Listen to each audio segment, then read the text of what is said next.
इस वक्त जी हमारे साथ मौजूद हैं कातिल और मकतूल दोनों के जो है ये गांव के रहने वाले हैं, उसी गांव से ताल्लुक़ है इनका और दोनों ख़ानदानों को ये जानते थे। इनसे हम बात करते हैं सारे मामले के हवाले से। बताइएगा जनाब, ये आपके ही गांव में सगे चचा को भतीजे ने मार दिया, ये मामला था क्या और इसको किस तरह अच्छे तरीके से हल किया जा सकता था? अस्सलाम वालेकुम सर दोनों एक ही गांव के रहने वाले हैं, चाचा भतीजा से। बस थोड़ी सी जज्बात में आ गए, बस इनका मामला है, कोई ख़ास ज़ाती दुश्मनी भी नहीं थी। पानी का मसला था थोड़ा सा इनका, वो अगर सब्र तमल से काम लेते तो ये यहाँ तक नौबत ना आती।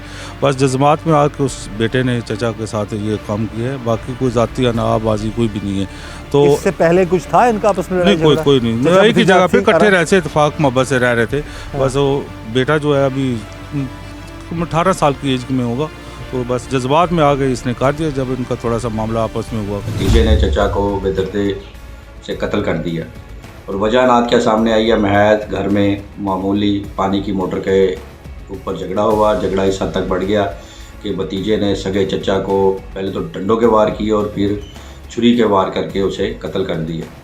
हमारे माशरे में रोज़ रोज़ ऐसे जराइम बढ़ रहे हैं। इसमें एक चीज़ सामने आती है कि जो माशरे में एक गुस्सा और जुनूनियत की कैफियत बढ़ती जा रही है और बर्दाश्त का पहलू भी ख़त्म हो रहा है।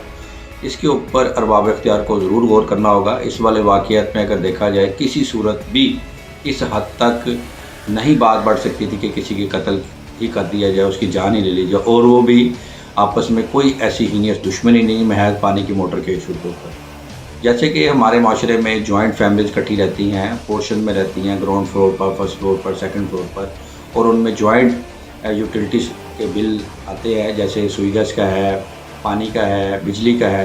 तो जब महीने के बाद वो बिल आता है तो तमाम जॉइंट फैमिलीज आपस में अपने अपने हिस्से के पैसे अदा करके वो यूटिलिटीज़ बिल अदा करते हैं। तो अगर किसी सूरत में कोई हो जाए मिसअंडरस्टैंडिंग तो उसको आपस में ही फामोतीन से सेटल कर लेते हैं। मगर इस वाले वाक़ियत में देखा जाए कि कोई गैर नहीं, आपस में चचा और भतीजा थे। और जब ये कातिल का जो वालिद था, जो मकतूल का सगा बड़ा भाई था, जब वो फोत हो गया, दुनिया से गया, तो इस कातिल की अपने भतीजे की परवरिश निगहदाश्त यही मकतूल ही कर रहा था। मगर आज इस हद तक वो आपस में आगे चला गया वो भतीजा कि उसने उस चाचे की उस सारी नेकियों को भी पसे पुश डाल दिया और महज चंद 100 रुपए का जो इशू था, पानी की मोटर लगाई हुई थी, कि उस इशू के ऊपर उसने अपने चचा को ही कत्ल कर दी। वजह क्या बनी? आप लोग इलाके के हैं, उस जगह के हैं, तो क्या आपको क्या लगा? ये बस ये पानी का जो मोटर का इशू था इनका, उसी वजह से, बिल की वजह से, जब पानी की वजह से लेन देन का मामला थे। इतने बड़े भी नहीं, छोटा सा था, 5-6 हज़ार की कोई बड़ी बात भी नहीं है। लेकिन अभी भी हमारी ये कोशिश है कि इनके यहाँ पर मामला दुरुस्त हो जाए, मसालत की तरफ जाएँ, कि ये दोनों आपस में चचा भतीजा हैं। और जो मकतूल है उसकी तो बेटियाँ हैं, तो ये जो बच्चा जिसने कत्ल किया है इसका वालिद पहले फौत हो चुका है, और ये 2 भाई हैं और 4 बहनें हैं। दोनों साइडों पे अगर तामलदाजी होती तो ये मामला यहाँ तक नौबत ना आती यहाँ।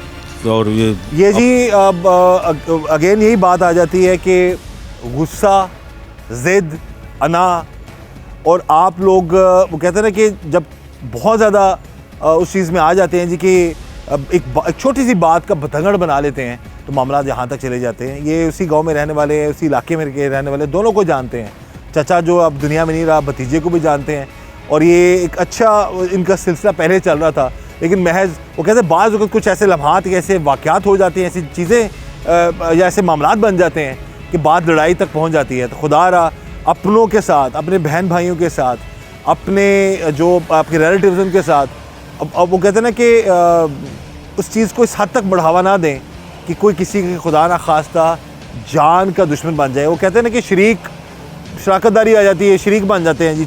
मामे चाचे जो है, या चाचे और मामे के बच्चे आपस में शरीक बन जाते हैं, लड़ाइयाँ। वो ये दुनिया में कुछ भी, अब वो कहते हैं ना कि हमने सब कुछ यहीं छोड़ जाना है, दुनिया की कोई चीज़ साथ लेके नहीं जानी। तो अगर साथ लेके जाएंगे, हमारे नए कमाल हैं। अगर हमने किसी को ताकत रखते हुए और सख्त रखते हुए भी माफ़ कर दिया, दरगुजर कर दिया, सिला रहमी कर दी, तो मामलात हमारे बेहतर हो जाएंगे। तो खुदा रहा ऐसे निज़ाम से बचने के लिए ज़रूरी है कि आप लोग आपस में तलख कलामी को इस हद तक मत ले जाएं कि बात खुदा ना खासा किसी की जान लेने तक बन जाए। और एक सगा भतीजा अपने सगे चचा का कातिल बन गया, चचा दुनिया में नहीं है, भतीजा जो है वो कत्ल में गिरफ़्तार है, दोनों ख़ानदान बर्बाद हो गए हैं। बहरहाल हम यही चाहेंगे कि ऐसे मामलात कभी किसी के साथ ना हो। जहाँ तक इस वाक़े में कानूनी नकात का तल्लुक़ है तो ये एक इंटेंशनल मर्डर एक कत्ल अमद के ज़ुमरे में आता है कि भतीजे ने चचा को डंडों के वार करके, छुरियों के वार करके कत्ल किया है। चाहे ये चचा भतीजा का रिश्ता ना भी होता, कोई भी शख्स जो किसी दूसरे शख्स की जान लेता है तो वो हमारे मुल्की कानून के तहत सज़ाए मौत के ज़ुमरे में आता है।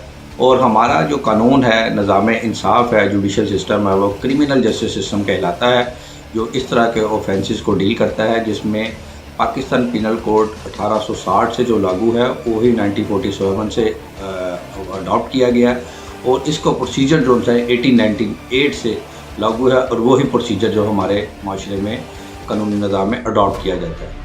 कोई शख्स भी जो किसी दूसरे की शख्स की जान लेता है तो उसे सबसे पहले इस्लामी शरीयत कानून के मुताबिक उसको शहादत को परखा जाता है और अगर वो उसके ऊपर पूरा उतरे तो फिर उसे क़िसास में कत्ल का बदला कत्ल की सूरत में ही किया जाता है। आया कि उस मकतूल के वर्सा है वो अपनी आज़ाद रज़ामंदी से अगर कोई दियत ले ले या माफ़ीरा कर दे, और अगर ये चीज़ें पूरी नहीं होती तो फिर ताज़ीरात पाकिस्तान के सेक्शन 302 के तहत ऐसे कत्ल को, मर्डर को तज़ीर में सज़ाए मौत दी जाती है।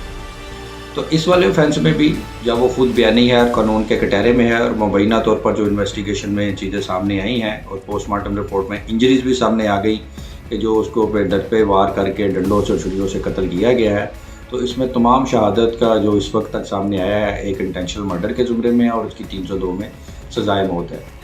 तो हमारे माशरे में ऐसे जराइम की रेशो जो बढ़ती जा रही है, इसमें अदम बर्दाश्त का पहलू नज़र आता है और इसमें एक सोच की मनफी पर नज़र आता है कि जब इंसान अपनी सोच पर काबू ना रख सके, अपने असाब पर काबू ना रख सके, तो वो फिर बेरा रवि का शिकार होकर दूसरे शख्स को अपनी बात चाहे सच्ची है, झूठी है, गलत है, उसे मनवाने के लिए इस हद तक आगे चला जाता है कि उस पर तशद्दुद करता है। और जब वो तशद्दुद की नौयत बढ़ जाए तो फिर उसमें मर्डर, कत्ल भी हो सकता है। और इस वाले वाक़ियत में यही हुआ। अब ये शख्स जुर्म करने वाला ख़ुद भी कानून के कटहरे में, और ये इसे सज़ा मिलेगी और ये जेल की सलाखों में रहेगा। और फिर अब जितना भी पछतावा किया जाए, it is useless to cry over spilled milk. अब पछताए क्या हुआ जब चिड़िया चुग गई खेत। तो ये वाली मिसाल इसी पर सादा करती है कि इंसान कुछ भी अमल करने से पहले अगर उस पर सोच ले कि इसका अंजाम क्या होगा तो फिर वो जुर्म करने से बाज आ जाए।